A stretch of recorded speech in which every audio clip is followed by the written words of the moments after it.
My name's Neil Archer, and I work over at the sport and fitness element of South Devon College. I lecture BTEC nutrition to the sports science, sports coaching cohorts, and also teach adult gym instructor personal training courses. I'm also the tutor for the level 3 personal trainer apprenticeships. I was diagnosed with PTSD quite late after I left the Royal Marines, and right during the time of my kind of second year of my foundation. And I was kind of, as soon as I had that diagnosis, I was pushed through the system at a relatively rapid speed to try and get the help I needed.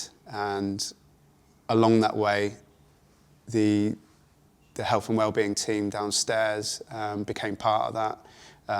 Well, I'd say an integral part of that. So yes, I did access the team downstairs and spent many an afternoon talking to the staff down there. And the advice and what they provided was second to none. Although, in my kind of stubbornness, I tried to do it myself, work things out myself, which paid off. But yeah, at the drop of a hat, if I just wanted to speak to someone, I could pop down, send an email, and organise a face-to-face with any of the staff down there. I think, so the reason I chose UCSD was because I'm local, I live just up the road. And I had a friend, Simon, who also studied here, and he really kind of let me know that because the classes are so small, that one-to-one support was always there. Whereas in, kind of the usual university setting, you would have to make appointments to see tutors. And that was never the case here. If I had a problem or struggling in a certain area, I could just email one of the lecturers and they would take the time out of their day to come and address any concerns or issues. In terms of time management, unfortunately in my position, being an ex-Royal Marine, it was always something that was important to me to kind of get on top of.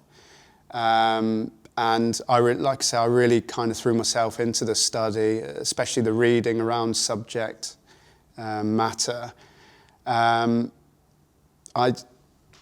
kind of worked a system where I could just do a bit of reading and then just trying to achieve, a couple of hundred words every day, and keeping that nice work and life balance. I tend to work later on in the evening. That's when I found that I could really engage in reading and working.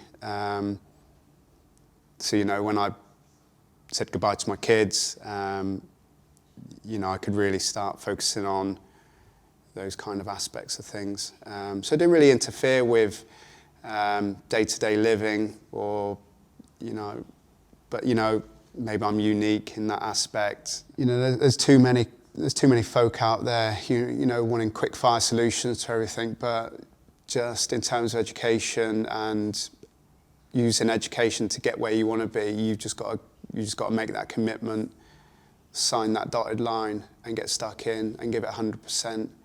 I know that's not always the case and there's lots of variables outside of education and courses, but if you kind of apply for a course, that's the first step to you wanting to be there. So again, just to reiterate, get yourself signed onto a course, give that a commitment and get to where you want to be, ultimately.